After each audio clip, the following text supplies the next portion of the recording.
I was raised in the church at Myrtle Grove. I never really knew the Lord personally. I knew of Him. I knew He was there. I'd pray and stuff, but I never had a relationship with Him. I actually went to youth group, messed up all the time. Like, that's what I did on Wednesday nights, was get messed up and go to youth group. It just was that regular worldly life where everything consumed me: sex, drugs, and rock and roll, all that stuff. I reunited with a high school sweetheart, and we just fell in love, and we had a child. And by this point, I was drinking 18 pack a day or a fifth of liquor just to sleep at night. That was just the beginning of the night. So he was 3 months premature. He's 26 weeks, and he was 1 pound 12 ounces, and he was a miracle. And through that experience, I was able to see the power of God. Every obstacle he came to, he just jumped over it. My son did, through the power of God. It was amazing. So I stopped drinking. But when I stopped drinking, I started taking the pain pills, and eventually went to heroin, that kind of stuff.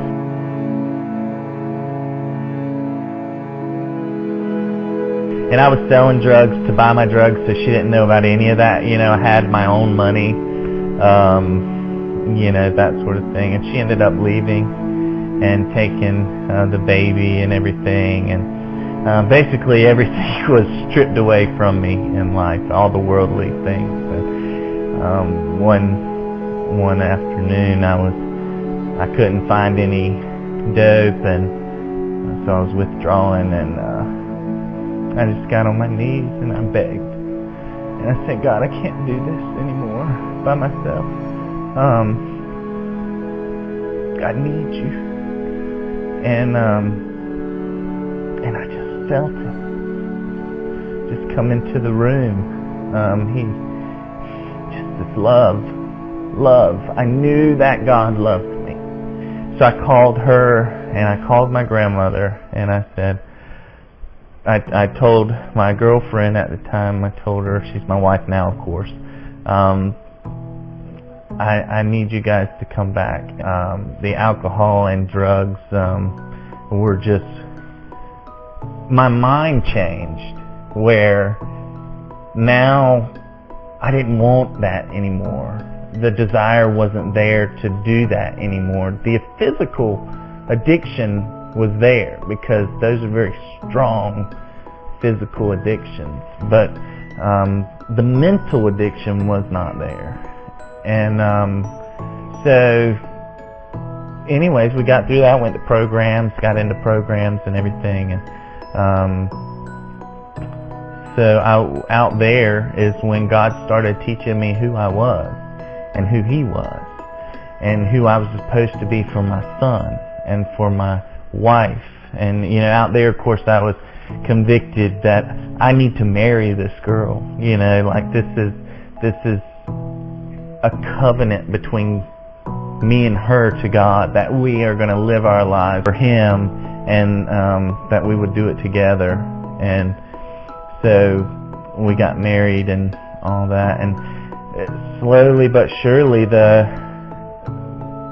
God just started filling our lives back up with things that He wanted us to do. Now we're on fire, and we want to live for God. God's the only reason we live. We don't just want to live for God. We live because of God. It's about my secret place, you know, that quiet time with God. Like that's what builds me up every day. Every morning when I wake up real early, and I go into the Word, and I want to know You more. I want to know Him more. I want to walk in the gifts. I want to walk in every gift, shining that Scripture into the world, because I'm a city on a hill. I'm the light of the world. Studying under the Power and Love guys, and a lot of just There's a lot of good teachers of the Word out there that will teach you that you are a son living in the kingdom. The kingdom is here, and we have to show that to the world.